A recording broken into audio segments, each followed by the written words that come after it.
Buenos días, chicos, ¿cómo están? ¿Cómo les ha ido? Les pido por Buenos favor me días. informen si me están escuchando. Sí, señor. Bueno, yo también los escucho, muchas gracias. ¿Cómo han estado? Supongo que bien. Bien, profe. Bueno, me alegra mucho, Nicole. Si serías tan gentil, por favor, de ayudarme con la asistencia, muchas gracias. En el momento faltan 4 personas. Sí, faltan 4 personas. Laura Piaggio, Ana María, Natalia y María Fernanda. Ajá, bueno, muy bien. Muchas gracias.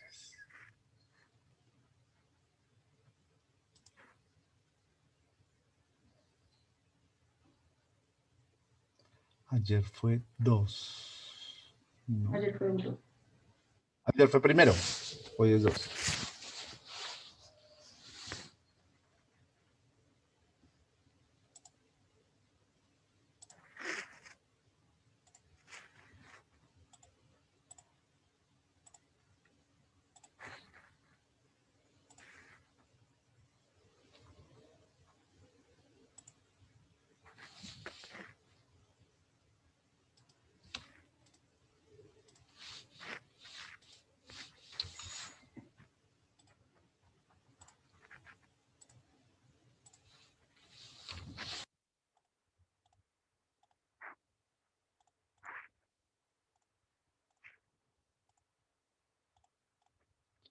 Bueno, muy bien. Vamos a repasar entonces los temitas del trabajo.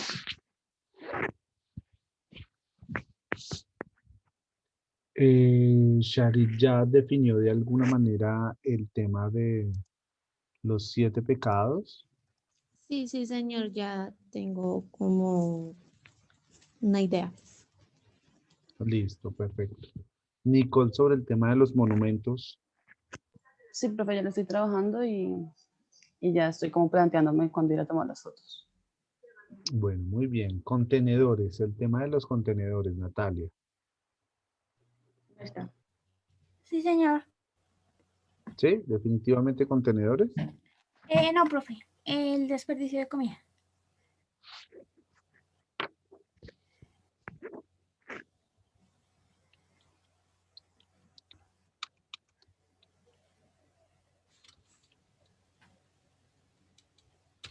Listo, Gonzalo, ¿qué tema?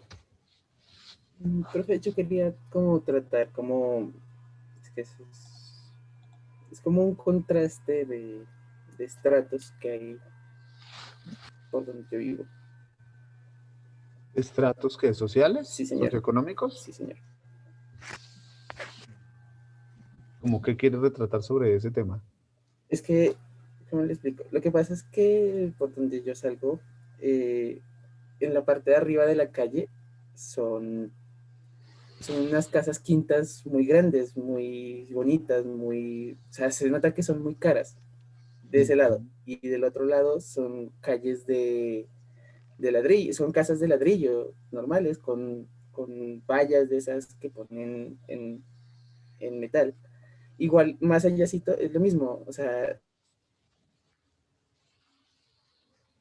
¿Y qué quieres retratar? ¿Qué quieres documentar?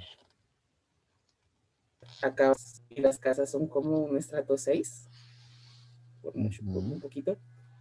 Entonces quería tomarle como ese contraste. ¿Y qué defines sobre ese tema? ¿De qué vas a hablar?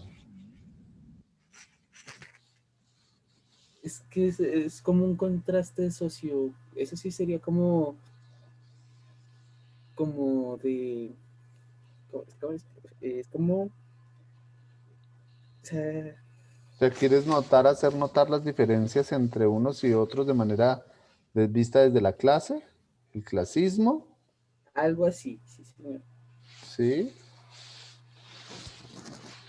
Pero los extremos tienen que ser extremos, ¿no? O sea, Sí, tú vas a retratar la casa de Donald Trump comparada con la casa de X de Somalia. ¿Ese es el extremo? Porque todos vivimos en casa de ladrillo, normal, ¿no? sí, pero es que digamos, es que sí se nota el contraste porque digamos, son casas normales de ladrillo Y al lado hay una casa de lata. Sí, literalmente eso es lata. Eso es lata pintada con grafitis y lata. ¿Y Entonces es sí una se nota casa? ¿Es una casa habitable?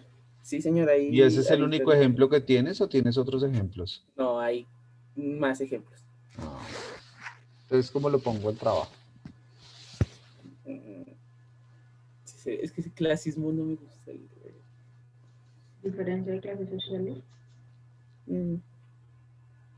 Pues yo sí tengo una tara frente al tema, no sé, pero no quisiera sesgarme al tema, no sé, porque si quieres definir el tema de la pobreza, no sé cómo lo irás a definir por ahí.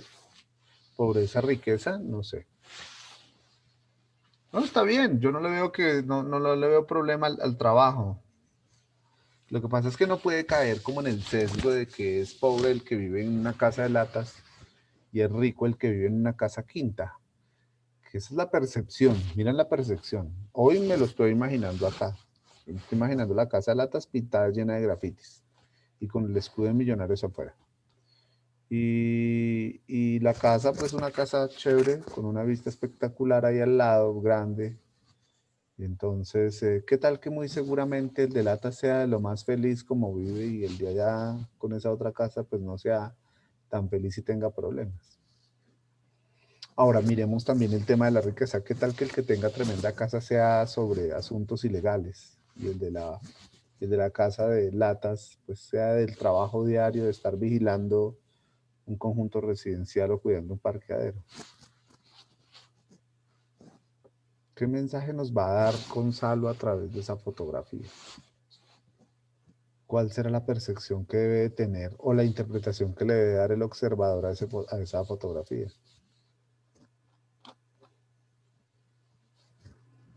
No hay ningún problema, no sé cómo lo va a llamar o cómo pretende llamarlo y yo lo pongo acá, pero pues es decir, que no sea solo ese ejercicio, ¿no? Pues, o sea, el extremo de la pobreza y la riqueza se ve en cualquier parte y en toda parte, entonces...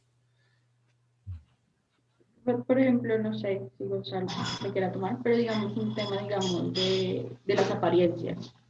¿Sí? Hay gente que se puede vestir muy bien, puede ser ladrona. Hay gente que se puede vestir muy mal y es muy honrada.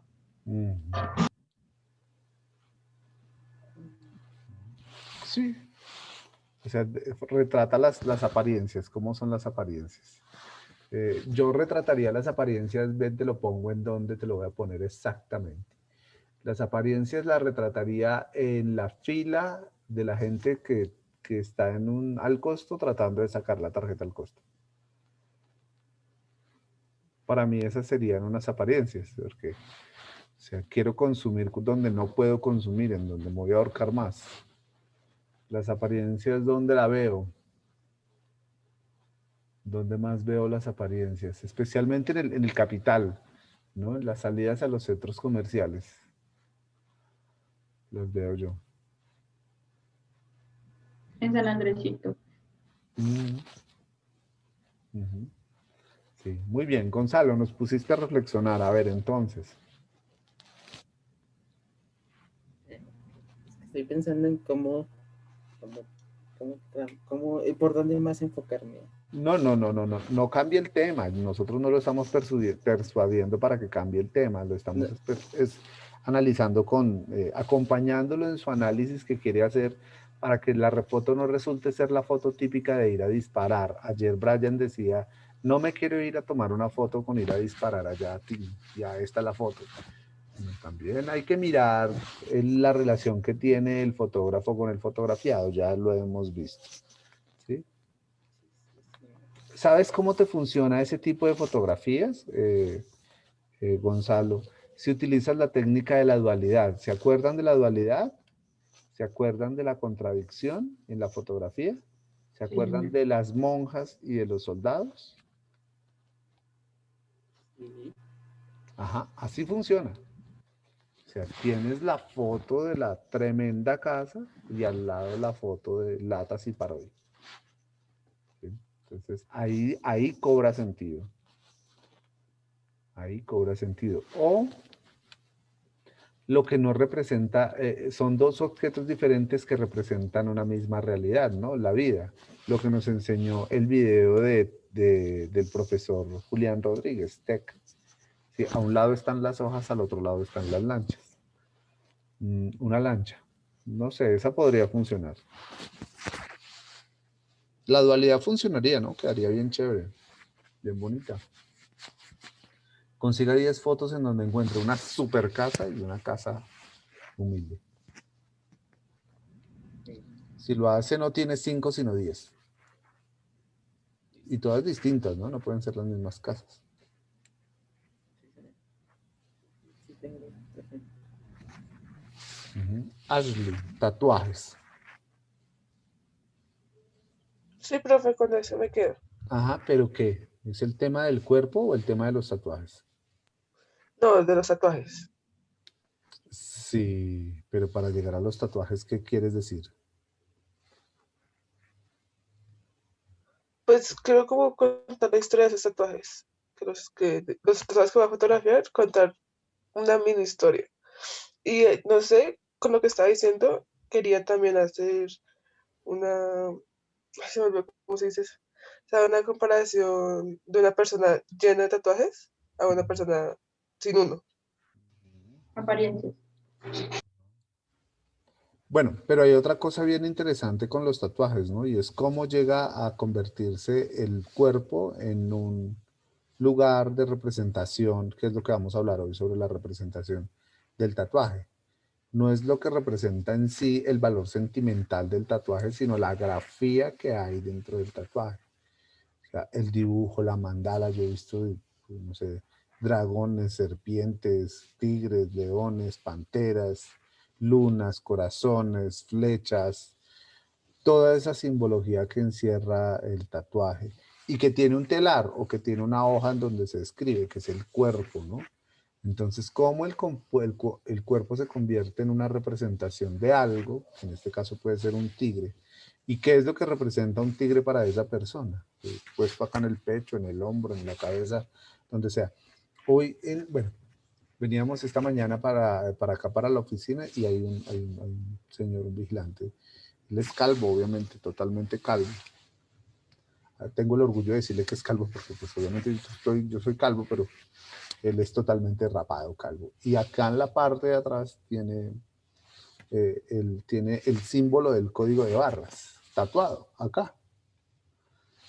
Y entonces yo muchas veces lo miro claro, hablando con la persona con la que voy en el carro siempre, le digo, tan raro ese tatuaje ahí atrás. Es de los que me llama a mí la atención, porque los otros me parecen supremamente convencionales, que la mandala, que el tigre, que el dragón, que sombras, que bueno, no sé. Entonces este me parece muy curioso porque yo digo, ¿será que el tipo se siente un producto más no una persona? Porque pues es decir, el código de barras está destinado ¿para quién?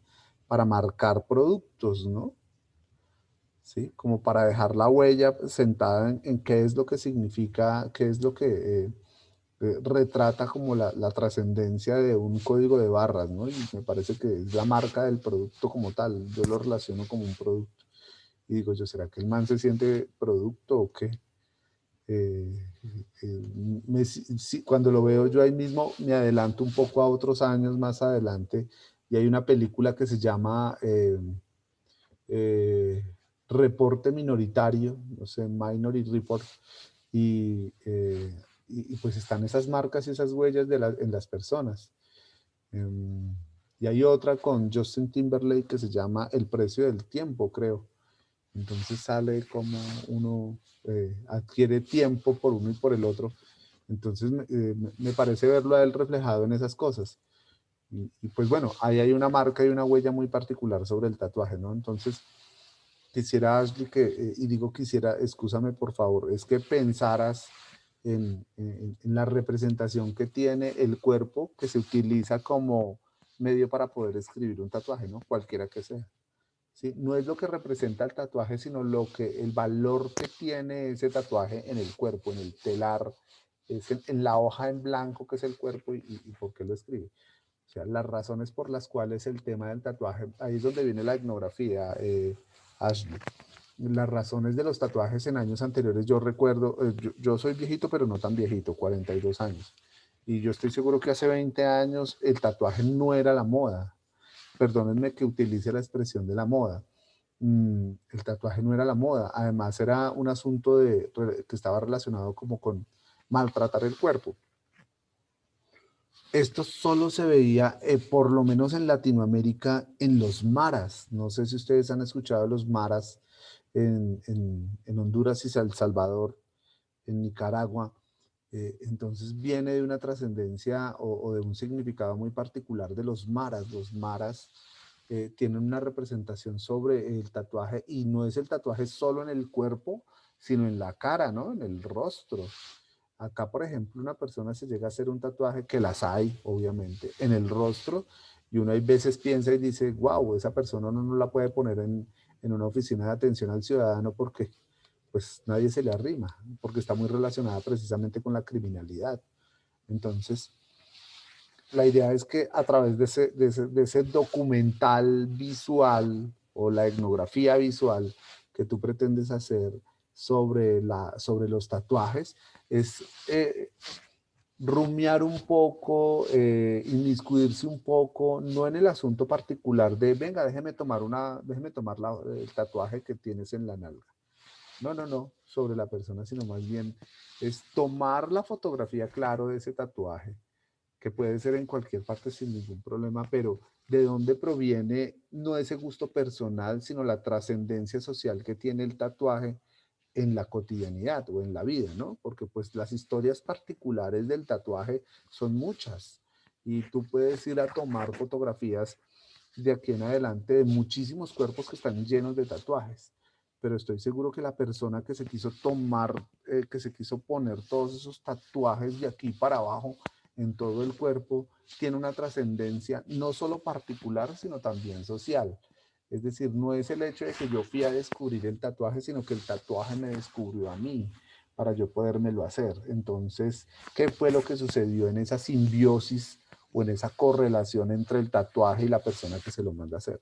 Yo por lo menos no soy partidario del tatuaje, quizá podré ser muy conservador sobre el particular, pero estoy seguro que hay algunos tatuajes que me llaman la atención y que me gustan, no sobre mi cuerpo, sino verlos sobre los cuerpos de otras personas. Pero más allá de poder mirar lo estético que le resulta hacer un tatuaje, que inclusive hay veces uno hace una relación muy tonta y estereotipada sobre la representación, y más aún sobre los estereotipos, y es que uno cuando ve un tatuaje en una persona, uno dice, ese tatuaje en esa persona no le queda bien. Un gordo horrible y con tremendo tatuaje de un tigre, eso parece más bien un hipopótamo. No, son comentarios zafados un poco, pero uno hay veces piensa en esa relación tan tonta de tener que decir que ese tatuaje no representa absolutamente nada porque uno ve la estética del cuerpo. Quiero que no se relacione ese asunto de tomar la fotografía desde el punto de vista de lo estético y de lo bello y de lo que si le sale o no le sale, sino más bien cómo ese tatuaje genera una simbiosis en el cuerpo de esa persona para que tenga una verdadera representación. Yo estoy seguro que las personas... ¿Me escuchan? Me avisan. Sí, señor. Sí, señor. Yo estoy seguro que las personas se hacen sus tatuajes no por tener que decir que como él se hizo un tatuaje o ella, yo ahora me lo voy a hacer. O sea, yo no me voy a hacer un bendito tatuaje aquí de la nuca para abajo y que pareciera un ángel. Entonces, no, es que si me quito la chaqueta o la camisa, se me va a ver espectacular de alguien que me vea para atrás. No, yo estoy seguro que hay un asunto cuando tú tomas las fotografías a personas que de alguna manera le tienen un significado verdadero a ese tatuaje y cómo se generó esa simbiosis. Porque si tú vas y le tomas una fotografía a X o Y persona y de pronto tiene un corazoncito aquí o una... No, es que este fue mi primer amor.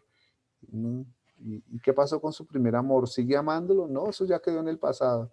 Ah, pero sí quedó la huella acá en la piel, ¿sí? En el brazo, en la mano, acá. Entonces, ¿cómo pierde de significado también ese tatuaje? Sí, entonces quisiera, además porque el tatuaje es la eternidad, ¿no? Es como la vida y la muerte. O sea, el tatuaje nace y se muere hasta que uno se muere, ¿sí? Inclusive hasta que uno lo queman, porque pues si lo enterraran vivo, si lo enterraran en cuerpo entero, el tatuaje seguirá viviendo ahí sobre la piel.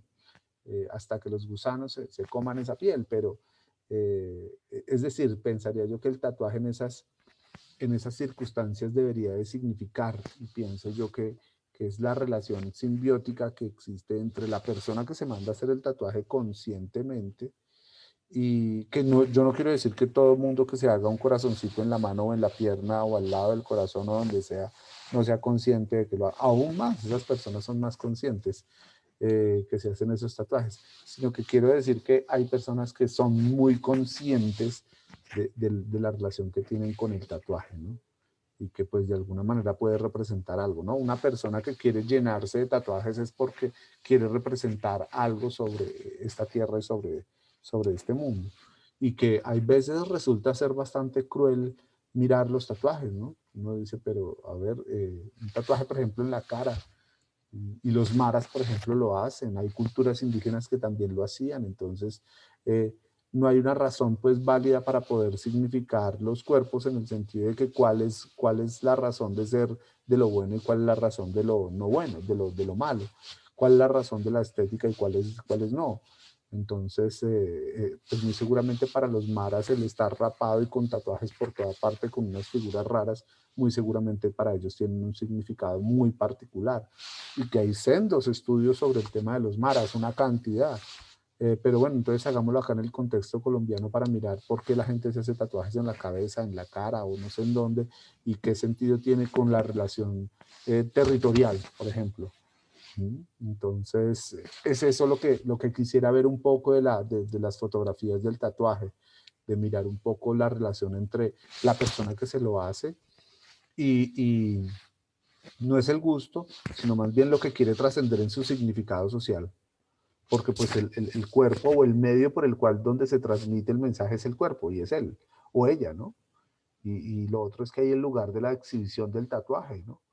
Yo vi en un tiempo que todo el mundo quería hacerse un tatuaje en la pantorrilla y de un momento a otro entonces como se lo hicieron en un lado, ahora salían era con el pantalón, con la manga del pantalón de la rodilla para arriba levantada. Entonces yo decía, pero ¿y la otra no? Entonces yo decía, a ver, entonces qué quiere representar ese tatuaje? ¿Exhibición? Pues para exhibición todo el cuerpo, para la exhibición no medio cuerpo. Yo no quiero mostrar mi rodilla en donde yo tengo precisamente el tatuaje. Yo quiero mostrar es mi exhibición del cuerpo, no es el tatuaje sino el cuerpo. ¿Sí? Es quien de alguna manera transporta ese significado sobre el tatuaje. ¿Sí? ¿Fui muy carretudo, Ashley? No, profe, sí, ya, sí entendí. Ya ahí también tomé apuntes y ya entiendo qué enfoque darle. Sí, para que pues de alguna manera el significado del tatuaje no se quede como en el hecho de que tome la foto del tatuaje, unas tetas ahí, con un tatuaje ahí, bien chévere, entonces, bien. Profe, y el tema es bastante curioso porque, digamos, en Estados Unidos, Aaron Hernández fue un ex jugador de Patriots de fútbol americano y él tenía unos tatuajes. Y en el juicio que le hicieron por homicidio a un muchacho que también se llamaba Odin, resulta que a él los tatuajes se los cogieron como pruebas de confesión, de que él se tatuaba como los delitos que había cometido. Mira. Entonces también lo acusaron de un doble homicidio que ocurrió años atrás, como en el 2012, y lo del muchacho fue como en el 2017, y que él se había tatuado unas pistolas con el número.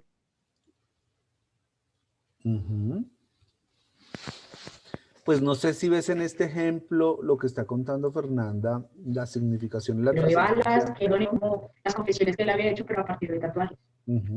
Es importante ver la significancia, o este ejemplo es más que latente sobre el significado que tiene el tatuaje sobre el cuerpo.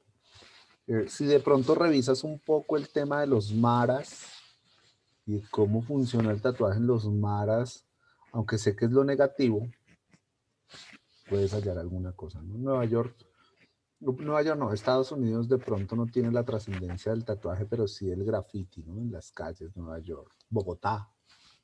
Bogotá es la capital, es una de las capitales mundiales del graffiti. Entonces las paredes son el cuerpo, ¿no? Entonces, ¿qué es lo que yo quiero decir a través de este tatuaje, ¿no? Y hay un graffiti supremamente marcado por la significancia social que representa. ¿Sí? Ese tatuaje para la capital. Buenos días, Miguel, 2 segundos.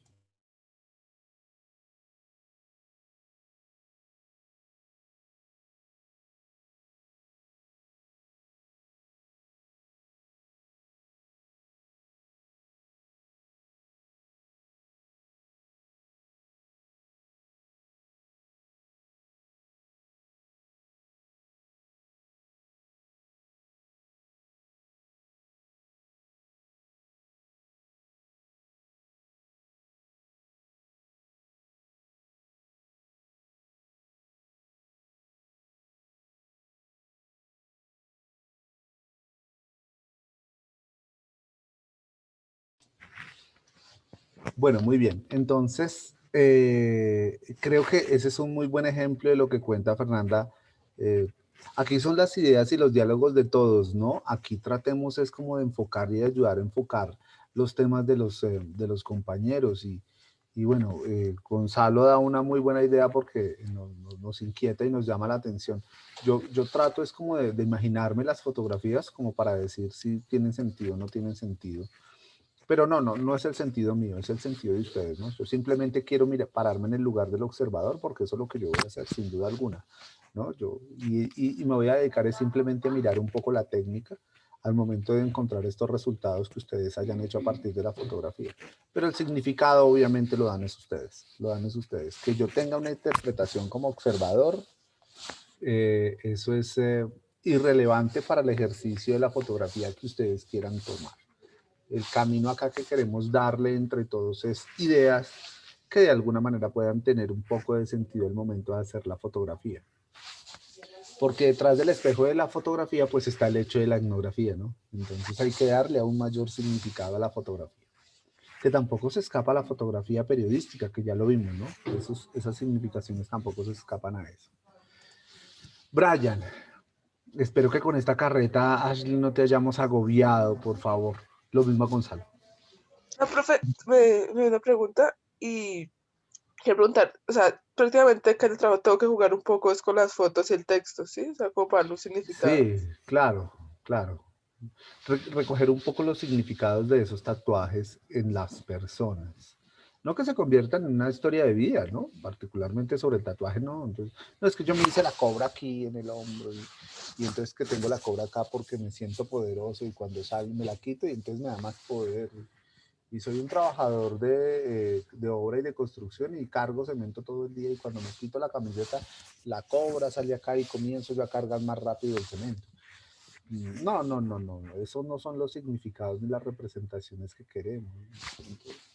No quiero parecer que esas significaciones que tienen las personas son banales, sino que en el trascender de lo social, de pronto tienen tienen un menor rigor comparado con, por ejemplo, tener que captar quizá a una persona que se ha hecho 40 tatuajes en el cuerpo simplemente para tener que definir que el cuerpo lo que representa es la crueldad de la vida y todos mis tatuajes que me he hecho durante todo este tiempo, que suman 40, tienen que ver es precisamente con las crueldades de la vida durante el tiempo que he vivido.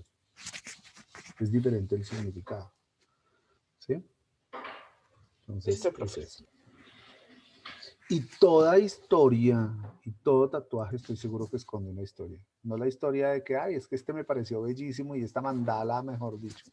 No, estoy seguro que todo souvenir, perdón, todo tatuaje representa. Bueno, para el tema de los comerciantes, los comerciantes en el sentido de cómo van y cómo no van, es un tema trillado, pero como les digo, frente al significado que ustedes les quieren dar a eso, vamos a ver. Es una obviedad, ¿no? Es una obviedad, es un asunto obvio. Yo creo que ya la mirada del comerciante es muy valiosa y vale la pena retratarla. Y cuando digo retratar es la palabra más bella de la fotografía, ¿no? Porque cualquiera pues podría decir, no es fotografiarla, retrate la realidad. Entonces, retratar el asunto de los comerciantes pues resulta ser bastante interesante. Quisiera mirar esto. Bueno, quisiera imaginármelo y me lo imagino cómo pretende Brian tocar la historia, tocar esa etnografía esa etnografía de los comerciantes, darme datos sobre, antes vendían 10 panes, hoy venden 5, ¿sí? Entonces, ¿cómo se retrata esa historia de la etnografía con lo visual? ¿Cómo utilizamos, cómo hacemos ver esas crueldades o esas realidades de los comerciantes? No por el hecho de que él me lo diga, sino que la fotografía en sí tiene que decirlo, ¿sí? Hay que acudir al sabio adagio popular en la fotografía, que ¿cuál es? Una imagen vale más que 1000 palabras. Entonces, no es el hecho de que me lo cuente, que me lo cuente acá, Brian, aquí colocando la fotografía del lado del texto. No, este señor vendía 10 panes y ahora vende solo uno debido a la pandemia. No, eso que me lo diga la fotografía. Que lo exprese la fotografía. No sé, Brian, qué ideas tenga sobre el particular. Sí, profe, no, pues lo que dice el profe, pues lo tenía pensado desde que planteé el tema porque, no sé, me parece como chévere ir a la papelería, no sé, de al frente de un colegio, por decir algo, y pues ver cómo ellos ahorita han sido pues bastante afectados porque igual las clases presenciales, por lo menos acá en Bogotá, no se van a reactivar, entonces pues es bastante difícil, o la señora de la peluquería que antes hasta el 31 a las 10 de la noche hacía cortes, manicure, pedicure, lo que sea, y ahorita pues es muchísimo más complicado. Lo mismo el señor del pan que antes vendía, no sé, 100 al día y ahorita está vendiendo 50, 30. Entonces, eso es lo que quiero expresar en la fotografía, pero sin decirlo y tratar de expresar otras cosas, ¿sí? Otras ideas, la historia que ellos me vayan contando y cada una de esas historias ponerlas en algo general para que tampoco me extienda tanto. Que no sean obvios, es decir, que no represente, que no implique yo tener que leer, pero esa fotografía del panadero y de la panadería y que, bueno, que esto que acudir a la lectura para poder entender la fotografía, ¿sí? Sí, profesor. Miremos esta fotografía en ese sentido tan literal de lo connotativo y denotativo que resulta ser, ¿no? Ayer veíamos el universo simbólico que representa la fotografía, ¿sí? Especialmente en la fotografía publicitaria, porque pues está cargada de muchos signos y símbolos para que tenga una significación dentro de la sociedad y que podría ser connotativa y denotativa. Denotativa es la representación literal y la representación literal es que si yo tomo una fotografía de un panadero en su panadería, pues, ¿qué literalmente me está diciendo? La panadería, ¿cierto? Pero busquemos entonces lo connotativo que resulta ser la fotografía y lo connotativo es qué interpretación quiero darle a la fotografía y cuál es la interpretación que le va a dar quien observa esa fotografía. Antes que nada, piensen en el significado que debe representar esa fotografía que ustedes quieren tomar. Miremos esto. Para irnos adentrando en los temas particulares sobre hoy vamos a hablar sobre la fotografía y la violencia. Esta fotografía es una fotografía de Héctor Abad, Colorado, y vamos a trabajar obviamente sobre él y sobre Leo Matiz. Entonces vamos al final a hacer una exposición muy corta cada uno por grupos, y vamos a mirar entonces qué fue lo que hicieron ellos. Que esta fotografía, ¿qué representa?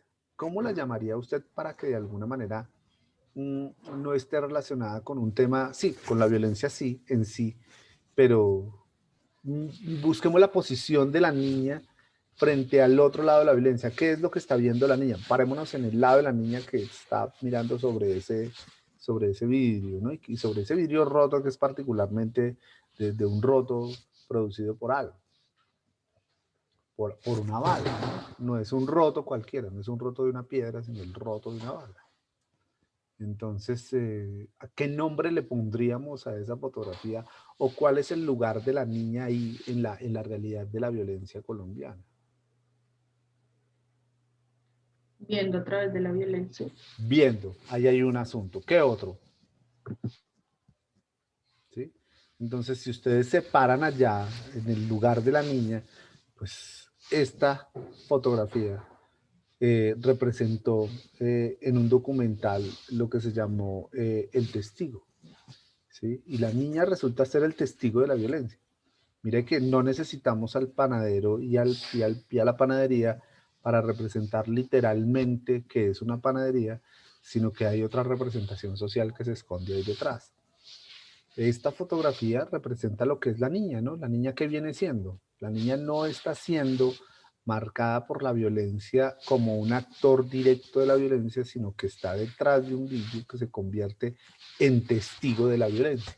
Y así se llama esa fotografía, el testigo. Pues porque representa lo que el nombre de ese documental sobre la violencia. Y claro, y si uno lo mira, en efecto, si uno lo mira conscientemente la fotografía, pues sí, sin duda alguna, la niña resulta ser el testigo. ¿El testigo de qué? De la violencia, mírelo. Además, porque mira sobre los efectos que ocasiona la violencia en la infraestructura. La rotura del vidrio es provocada por una bala, por una contundente bala. No pasó nada, pero mire la niña. Entonces, ¿dónde está la posición de ese fotógrafo y cómo queremos significar esas fotografías, ¿no? ¿Sí? ¿Sí lo vemos más o menos? Entonces, pues, no nos vayamos a quedar con el ejercicio de, yo estoy tranquilo porque Brian hizo una, no fui yo el que la hice, yo simplemente doy la guía porque eso, para eso estamos acá. La docencia no es el asunto de la, la instrucción directa en la docencia ya cambió, ¿no? La instrucción directa es que ustedes escuchan y son sujetos vaciados o vacíos de conocimiento y de los cuales nosotros tenemos que llenarlos acá, ¿no? El asunto de la instrucción o el asunto de la docencia, más bien no quedarnos como en la instrucción directa, sino en la docencia y de la educación, tiene que ver precisamente con que ya no nos enfrentamos con estudiantes vacíos de conocimiento y que nosotros tenemos que llenarlo. Esa es la instrucción directa. Ahora, la relación docente-estudiante es una relación en donde el estudiante regularmente interpela y cuestiona el ejercicio docente. ¿Debido a qué? Pues puede ser a muchas cosas. A la pilera que ustedes pueden tener, y cuando me refiero a la pilera es la inquietud que tienen por el saber y por el conocimiento y que los convierte en autodidactas, o porque están cuestionados por el ejercicio del computador que tiene un internet y que provoca la interpelación hacia el docente. Entonces la mirada del docente está perdida por cualquier parte. Y digo perdida es porque de pronto Brian, con ese ejercicio reflexivo de decir, oiga, es que yo no quiero ir a tomar la fotografía porque sí, ayer lo dijo, es porque se está interpelando y se está cuestionando. Y hay otras interpelaciones que tienen que ver con el asunto de el ejercicio de ir a consultar en internet y tratar de corchar entonces al docente. Va perdiendo por punta y punta la docencia. Bueno, la cuestión acá es que menos mal que el docente no es una persona que de alguna manera está en la estratosfera de la Tierra, sino que más bien lo hace más terrenal en el sentido de que uno tiene que guiar los buenos caminos en los cuales de alguna manera considera que deben de ser buenos para los estudiantes, ¿no? Sin tener que ideologizar las clases. ¿Qué quiere decir? Sin tener que cuestionar o sin tener que persuadir más bien una decisión del estudiante. Si para Brian está bien el tema de los comerciantes, simplemente hay que reforzar la idea, sin tener que cuestionarla y decirle, mira, es que lo de los comerciantes es una mierda, ¿no? Para nada, no hay que llegar a esos extremos, porque uno no ideologiza las clases como docente, ni tampoco persuade al estudiante para que haga. Yo los invito, en algún momento he hablado sobre la palabra serendipia, y es que los invito a que se dejen sorprender por lo que ustedes quieren hacer dentro de los trabajos de fotografía o cualquier trabajo, ¿no? En cualquier trabajo. Déjense sorprender qué es lo que encuentran, pero ustedes también tienen que hacer un trabajo reflexivo sobre eso.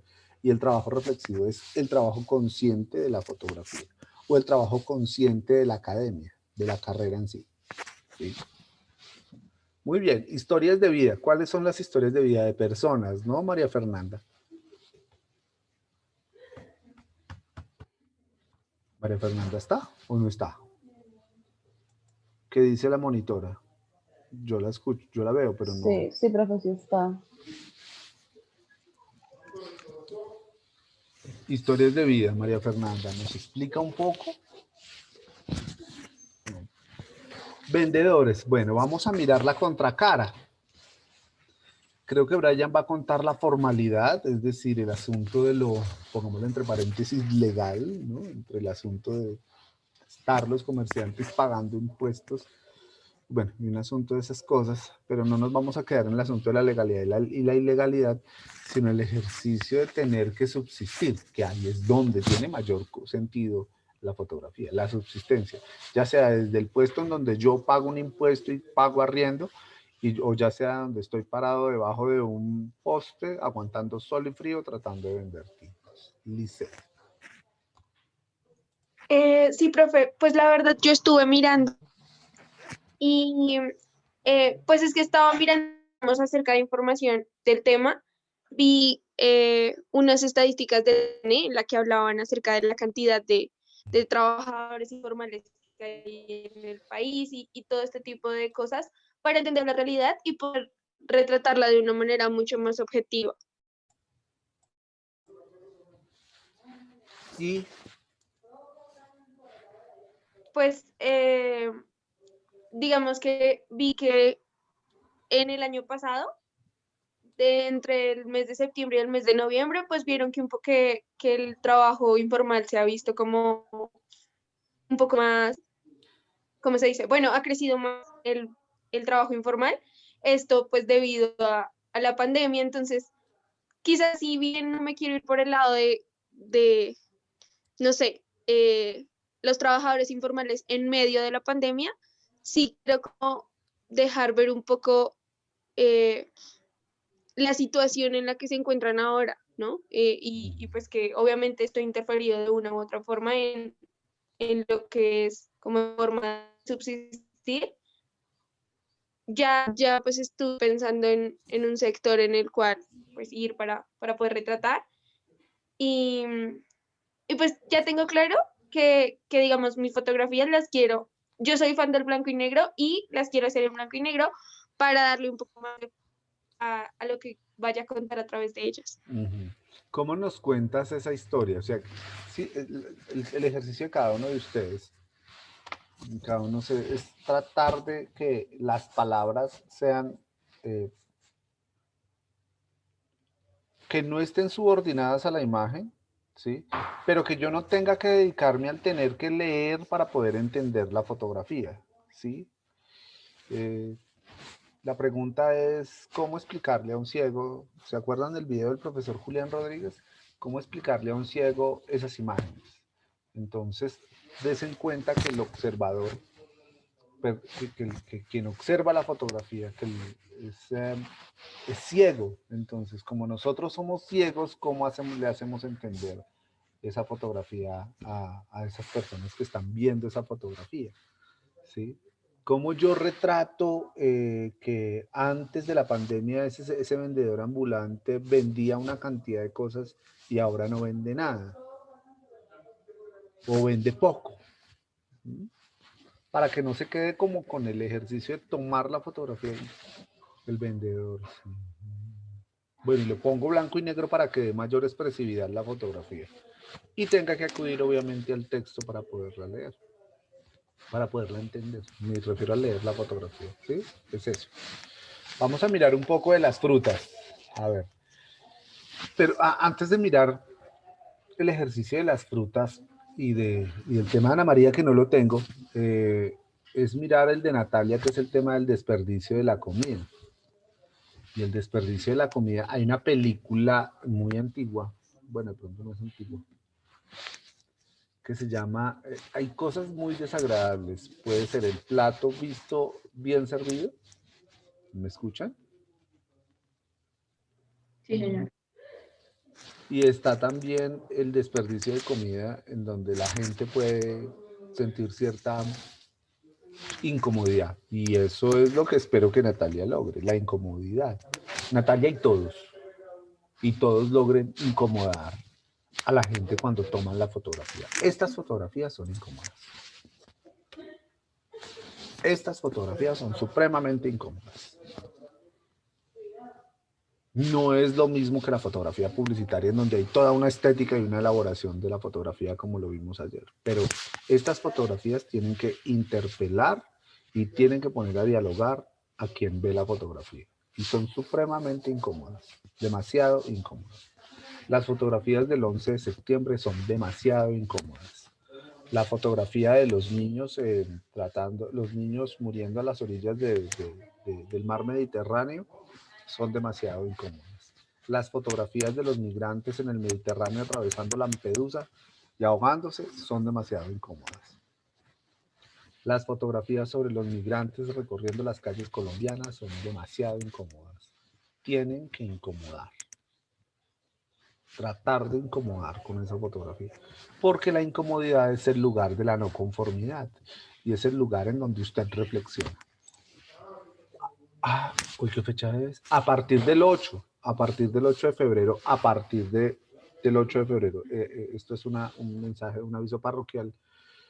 Viene una serie muy bonita, yo no sé si ustedes la habrán visto, Merlí, que la dieron en Netflix, que está en Netflix y que ahora la va a transmitir Señal Colombia.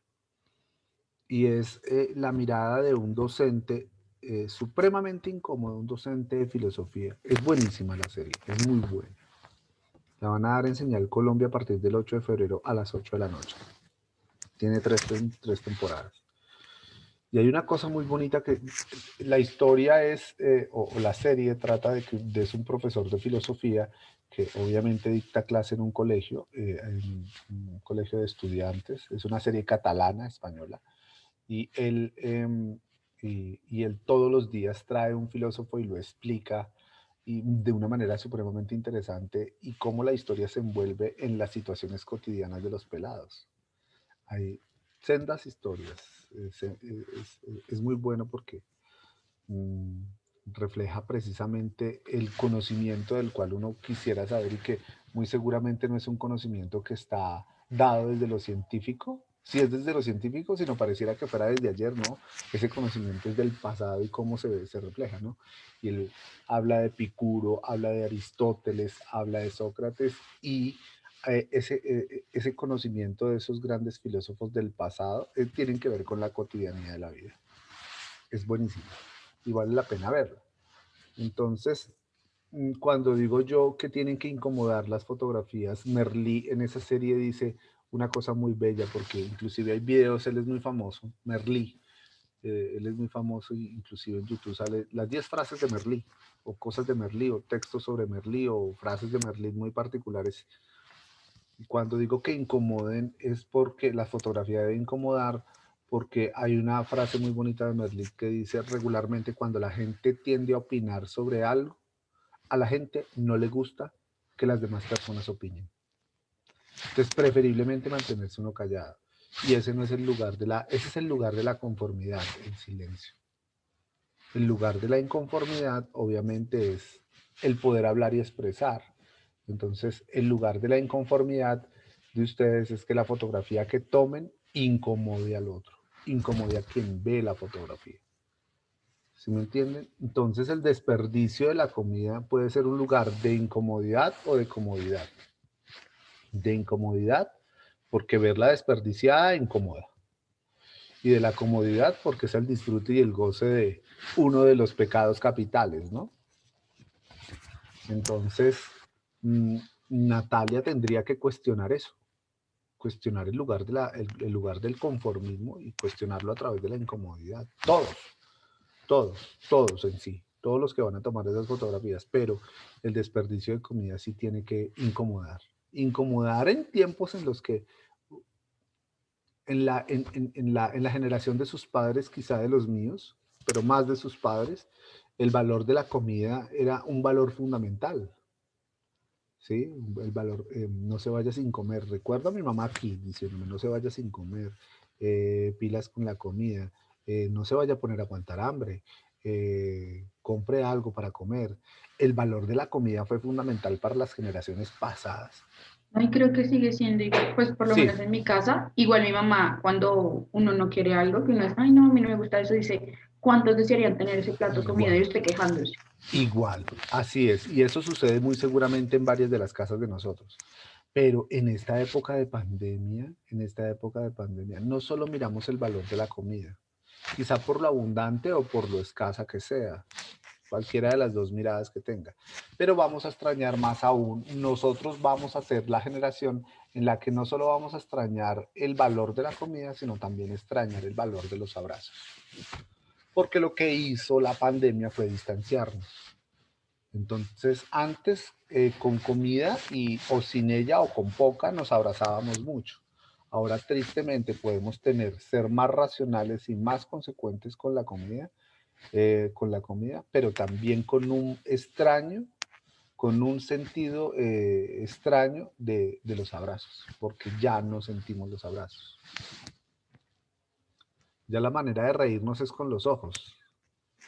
¿Sí? Entonces nos quitaron un poco la expresividad, no sé, del rostro, pero también nos quitaron la cercanía del otro para podernos abrazar.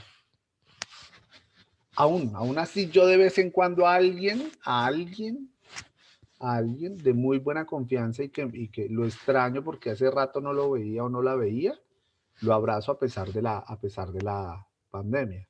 Aún así, el hecho nomás de subirme a Transmilenio, digo yo, uno mantiene una distancia y uno anda muy prevenido. Estuvimos tanto tiempo encerrados que cuando salimos entonces ya nos sentíamos desconfiados. No había vuelto a montar en Transmilenio, no ahora, sino al principio de la pandemia, que me sentí raro montando en Transmilenio. Raro porque lo vi desocupado.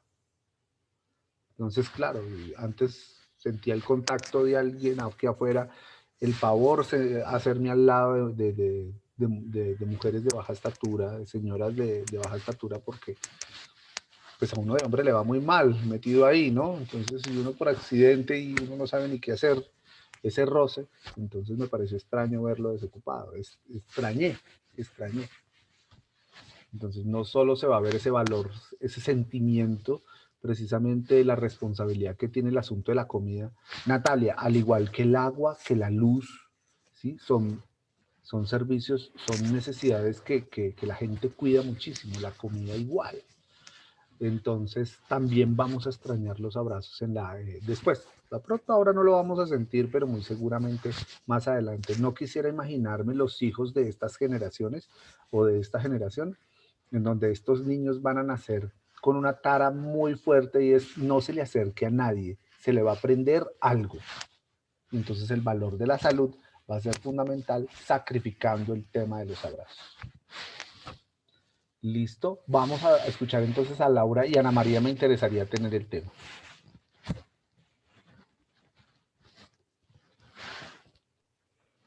Laura. Bueno, profe. Espero que no, si están embardunados o invadidos en la cháchara, me pueden decir, por favor, en la carrera.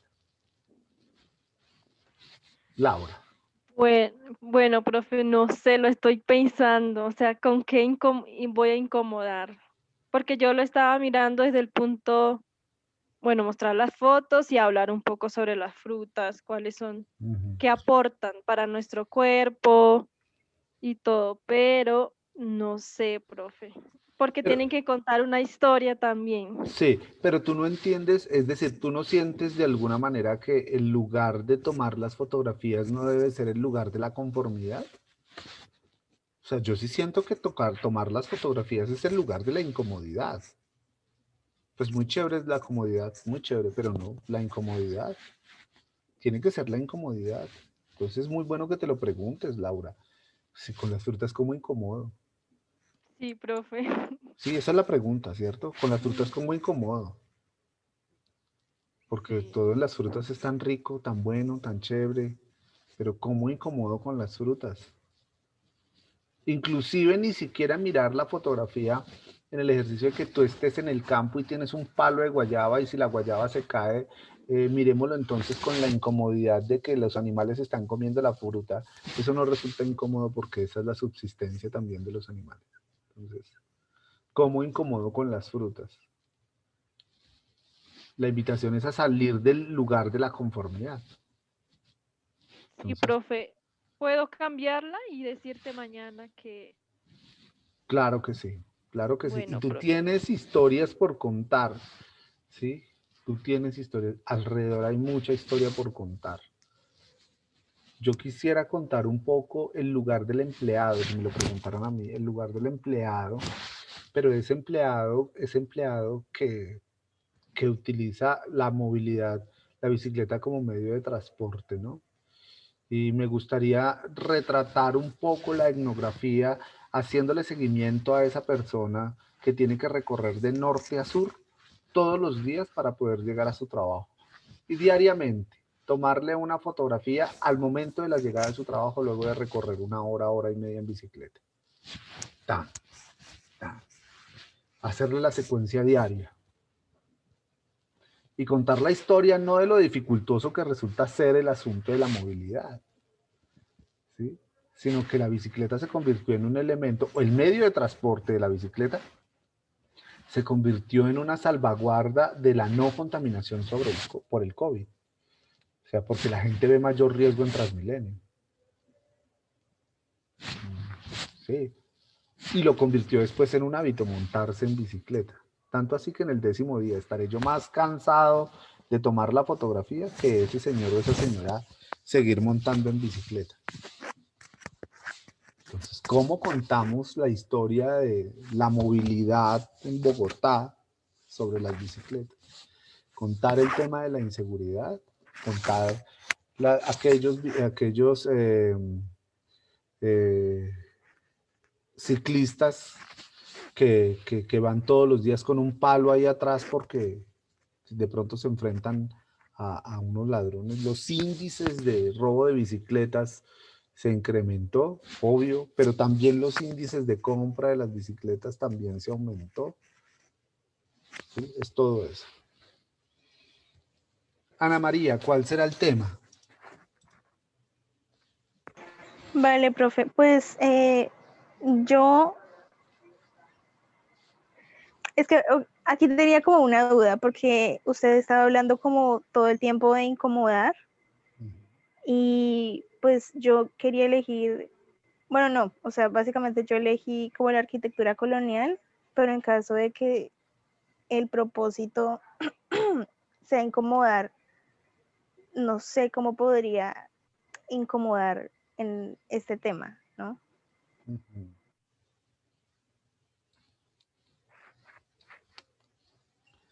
¿Y la arquitectura colonial en dónde? En onda, profe. Ah, bueno.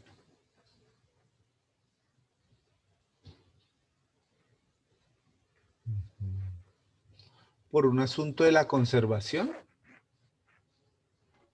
Sí, sí, señor. La mala conservación, por ejemplo, de la arquitectura, o demostrar que todavía tenemos arquitectura colonial en Colombia, o la historia que se esconde sobre esa arquitectura colonial. Yo creo que más bien la historia.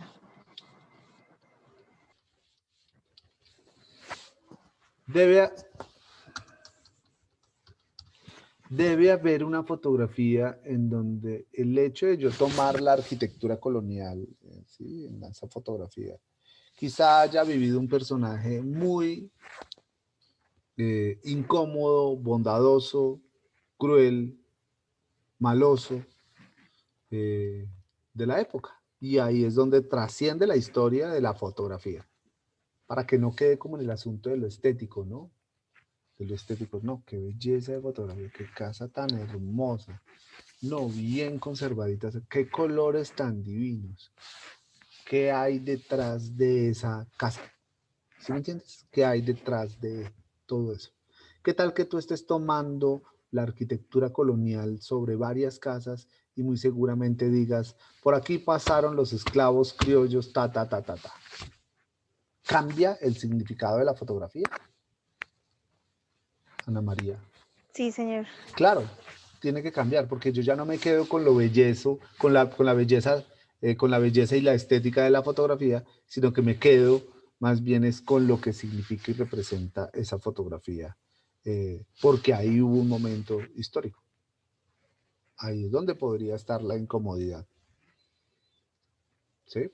Ah, bueno, señor, sí, señor. Sí, no se queden con lo básico, sino más bien traten de pensar un poco, traten de pensar más allá de la simple fotografía y el hecho de dispararla. Ah, no, pues es que aquí, en esta estoy seguro que aplico la ley de los términos. El curso de 10 a 12 está haciendo entrevistas, está haciendo documentales.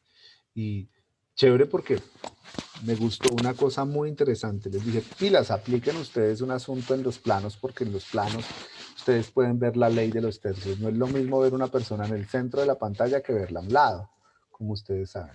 Y todas las entrevistas que he visto yo hasta el momento, todas tienen el personaje inclinado hacia un lado, ¿sí? Porque ya aprendieron la técnica de la ley de los tercios. ¿Qué quiero decir con eso? Que más allá de la técnica tiene que haber una significación, que puede ser perceptible e imperceptible al espectador, es decir, a quien yo pararme en el lugar de ver la fotografía. ¿Listo? ¿Sí es más o menos el ejercicio? No sé, Nicole, ¿qué piensas?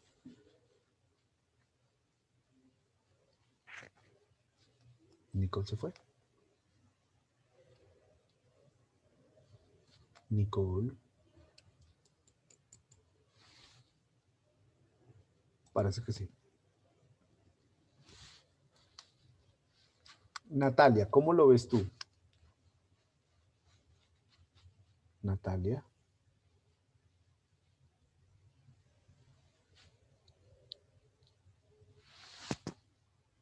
¿Sí me escuchan? Bueno, vamos a suponer que sí. Sí, profe, sí se escucha. Bueno, muy bien. Entonces vamos con el tema de la violencia. No de la violencia, sino vamos a hablar un poco de la representación. Que hay una excusa muy perfecta para hablar sobre la representación, es el tema de la fotografía y la violencia.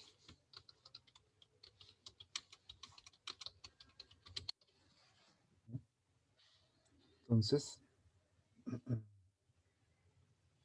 yo creo que Colombia sí no es ajeno a este ejercicio. Debemos alistarnos un poco porque vamos a mirar a través de unas exposiciones que ustedes nos ayuden a mirar un poco el trabajo de Héctor Abad Colorado y de Leo Matiz. Entonces, la fotografía y la violencia, Colombia pues resulta ser un ejemplo muy concreto sobre eso, porque sobre ese tema en particular, porque pues nosotros tenemos o cargamos a espaldas o a cuestas más o menos unos 60, 70 años de violencia. No solo la violencia arraigada en asuntos de grupos al margen de la ley versus Estado, ¿sí? Es decir, paramilitares, guerrilla por un lado y Estado por el otro, sino más bien mirar un poco la fotografía en el sentido de que todo acto violento, así sea, por ejemplo, retratar a la mujer en términos de violencia de género, representa un hecho violento, ¿sí? La fotografía es una fiel copia de la realidad, sin duda alguna. Es una fiel copia de la realidad, como lo hemos dicho, pero no es la realidad.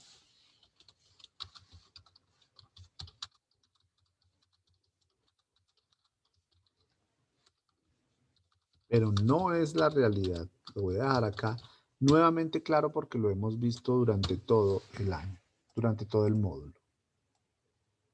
¿Sí? Regularmente este tipo de fotografías, como ustedes ven en este ejercicio sobre el testigo, en efecto interpela y confronta al observador. Lo confronta tanto en el presente como en el futuro y más aún en el pasado. Tiene que confrontarlo. Entonces, la idea de la violencia a través de la fotografía de alguna manera refleja lo que es la realidad o lo que ha sido la realidad colombiana, para el caso colombiano, ¿sí? El hecho de mirar la fotografía de la bomba de Napal en Vietnam, pues obviamente es la huella del pasado que interpela la realidad, que interpela al observador, que uno podrá decir muy seguramente, eso sí pasó, en estos tiempos de ver la fotografía, eso sí pasó, sí, en efecto eso sí pasó. Entonces, el hecho nomás de preguntar si eso es realidad o ficción, hace que el espectador se interpele y se pregunte. Ahora bien, el hecho de retratar la violencia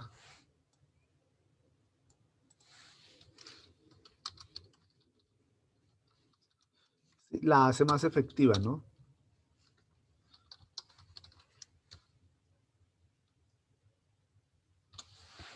Quisiera que miráramos un poco la fotografía, no sé, de la muerte de este señor Ordóñez. Y en ese momento la violencia se volvió más efectiva. ¿Y por qué se vuelve más efectiva? Porque genera ciertas emociones y ciertas sensaciones en las personas, o rabia, o tristeza, o dolor. Entonces es muy efectiva la violencia. O yo me voy y me lanzo a marchar, o yo más bien me regocijo y comienzo a rezar porque la situación no vuelva a repetirse. Entonces la violencia es efectiva en los seres humanos, muy, muy efectiva.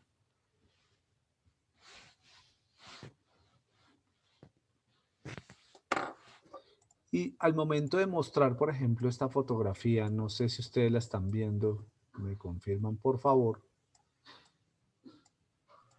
Señor. Después de ver esta fotografía, la pregunta sobre la violencia, porque pues eso es violencia. La pregunta que ustedes se tienen que hacer es,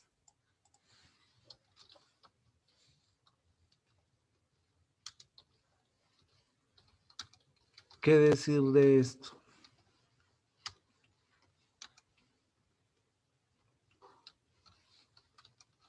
¿Qué hablar sobre esto? ¿Qué fotografía es esta? No sé si de pronto la pueden relacionar.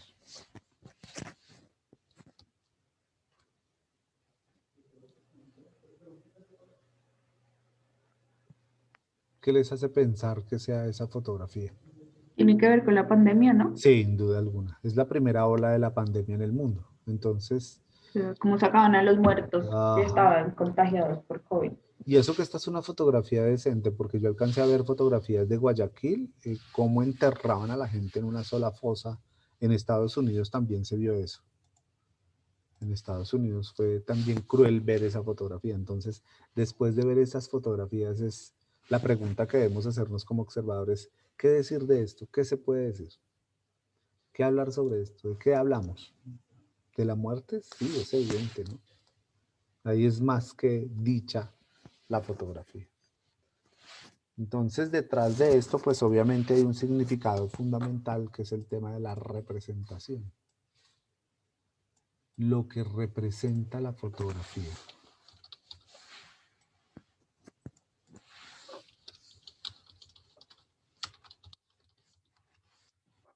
Y la representación se cuestiona sobre el valor de la imagen.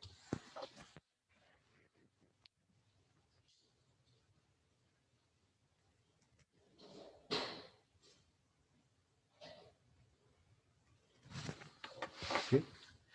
Y no solo en las fotografías de violencia, en cualquier tipo de fotografía, la representación tiene un valor sobre la imagen fundamental. Es bastante fuerte, ¿no? Cualquier fotografía que quiera representarse, que quiera mostrarse. Bueno, muy bien, yo los voy a invitar entonces a que hagamos dos grupos para que por favor entonces vamos a hacer una pequeña rifa y escojamos entonces en una exposición muy corta de 5 minutos con diapositivas, 2 diapositivas, 3, el valor o el trabajo más bien que han hecho dos fotógrafos colombianos, que se llama, uno es Héctor Abad Colorado, que ha retratado la violencia, y el otro es mucho más nostálgico y bohemio, que es Leo Matiz. Entonces voy a dividir los grupos, asignar 2 salas, y entonces voy a dejar que Ashley lidere uno y Ana María lidere el otro.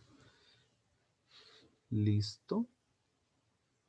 Entonces en la primera sala, si me escuchan, está Ashley, Lisette, María Fernanda, Natalia y Charit. Y en la sala 2 está Ana María, Brian, Fernanda, Gonzalo y Laura de Piaggio. Ustedes escogen o entonces o los rifamos. ¿Me escuchan? ¿Ana María me escucha? Profe, rífelo. Sí, profe. ¿Sí? Bueno, ¿y Ashley me escucha? Sí, profe, una rifa.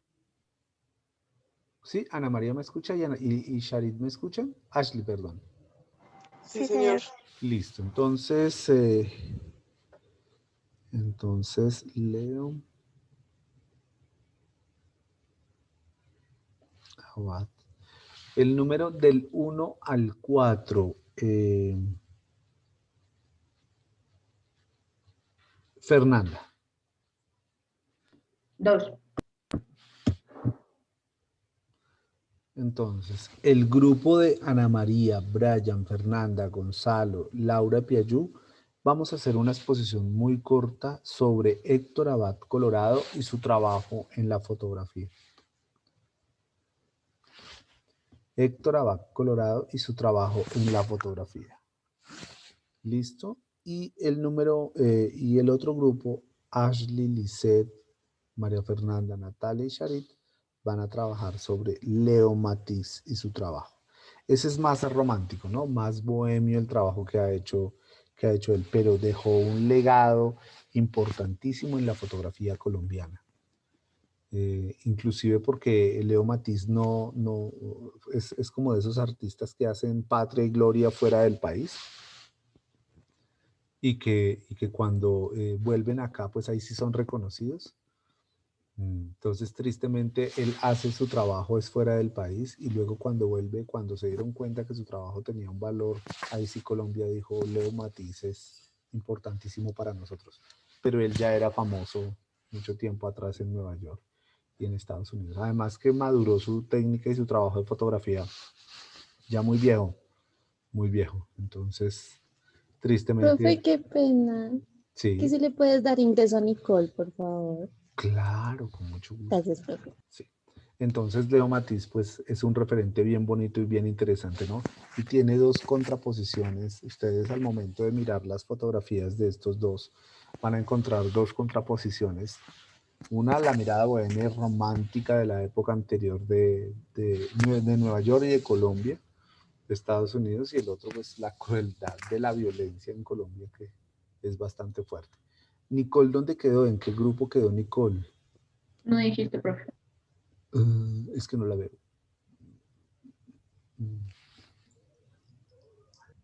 Ya voy a agregar a Nicole a un grupo.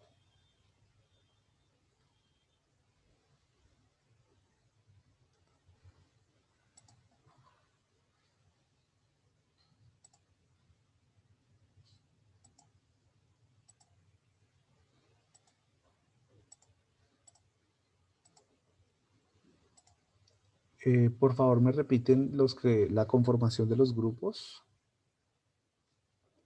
¿Quién quedó con Leo Matiz? Ana María está en uno y Ashley está en el otro, ¿cierto? Sí, profe, nuestro grupo es de Leo Matiz. Entonces, ¿me repites los integrantes? Porque como lo hice automáticamente, o dame 2 segundos, espérame, yo trato de volver a crear los grupos. Volver a crear. Entonces vamos a decirle automáticamente, volver a crear. Ahora sí, Nicole quedó en el grupo 1. Ana María, Ashley, Brian, Laura, Nicole y Charit con Leo Matiz. Fernanda, Gonzalo, Lisette, María Fernanda y Natalia con Héctor Abad, Colorado. ¿Listo? 8 y Profe, no 22. era, es que creo que está mal. No era Ana María, Gonzalo, yo, Brian y Laura Peyú. Bueno, Héctor Abad Colorado. Es que los borré y volví a crearlos automáticamente.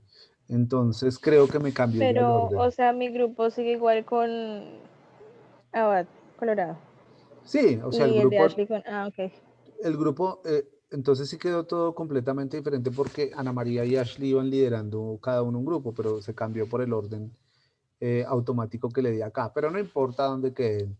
Entonces Ana María va a liderar el grupo de Ashley, Brian, Laura, Nicole y Charit para trabajar Leo Matiz. ¿Sí? Bueno, señor. Sí.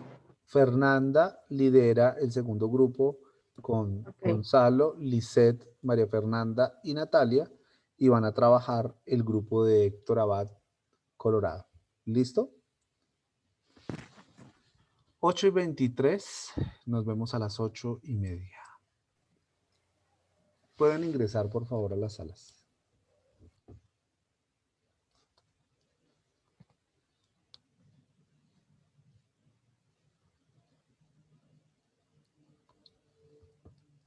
Entra Gonzalo, Lisette, entra Fernanda, entra Ashley, Ana María, entren.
Sí, me pasa ahí. No sé si alguien se va a meter en esa Sí, parte. ¿alguna va a entrar? Pues yo también estoy mirando como la biografía. Yo también estoy mirando la biografía. Entonces yo me uno a Charik y a Ashley con la fotografía. Entonces, Dale. si quieres, Ana, yo te mando como lo que estoy viendo, o sea, como lo más importante de la biografía de él, y te lo mando, ¿te parece? Sí, dale. Dice el texto, está el texto. Y ya las otras iban a hacer el trabajo de él.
Ya estamos aquí todos, ¿listos?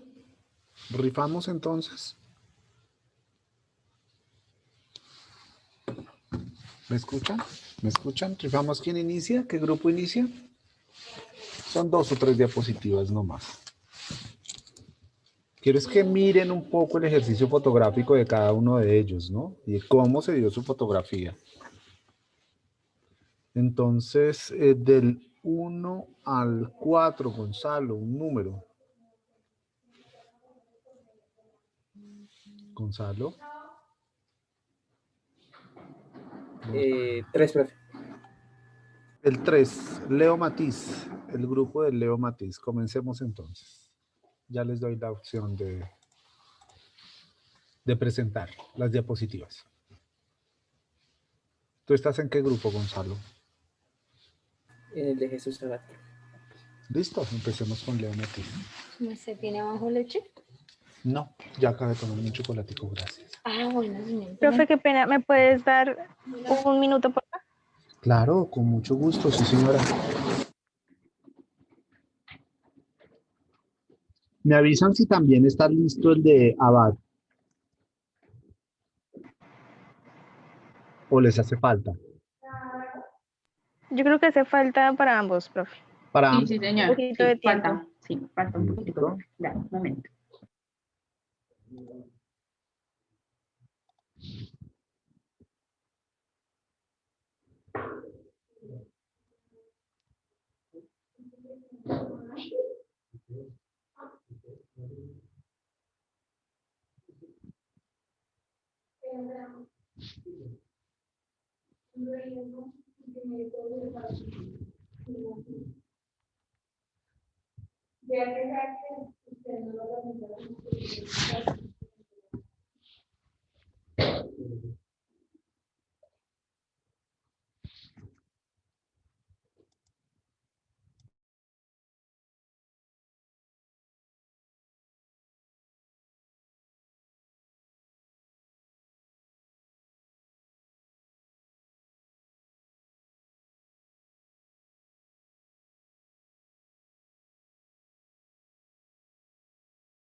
Bueno, muy bien. ¿Me están escuchando? Sí, señor. Listo, perfecto. Iniciamos entonces. 3, el grupo 2, el grupo que dijo, no, Gonzalo dijo 3, y ahí yo tenía Leo Matiz. Comience Leo Matiz. Verifico si ya puede compartir. Sí, ya puede compartir.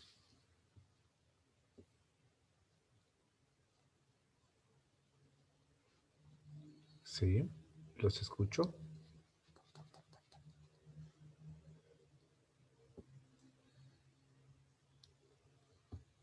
Los escucho, los oigo. Ana Sí, María. profe, en un segundo ya compartimos.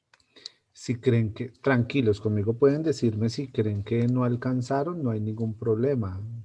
Tiempo podemos dar sin ningún inconveniente. Profe, es que estamos ya colocando las imágenes, ¿sí? Entonces es para que se vea bien. 5 minuticos, profe, cortos. Vale, entonces hagamos un ejercicio. Iniciamos mañana con las diapositivas y con calentamiento en Socrative. ¿Listo? Calentamiento en Socrative. ¿Sí? Y hacemos unos 3 o 4 calentamientos de exámenes diferentes en Socrative para que nos vayamos preparando para la evaluación del viernes porque va a estar durita. Entonces, para que la tengamos muy presente. ¿Listo? Y hacemos esta exposición. Y hablamos sobre otro tema en particular. Ya hemos hablado sobre la fotografía publicitaria, la fotografía sobre la violencia. Quizá de pronto vamos a tener, quizá depende de cómo esté el tiempo, mirar un poco la fotografía sobre la muerte, la condición de la muerte, que es bastante retratada.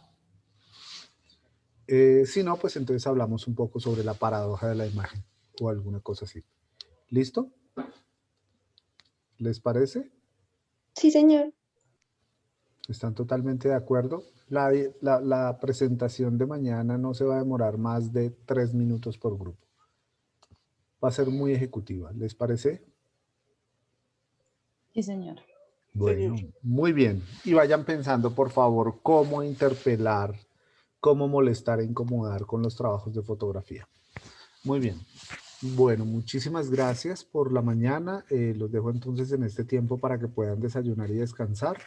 Feliz día para todos y bueno, que estén muy bien. Gracias, Gracias, profe. profe. Gracias, profe.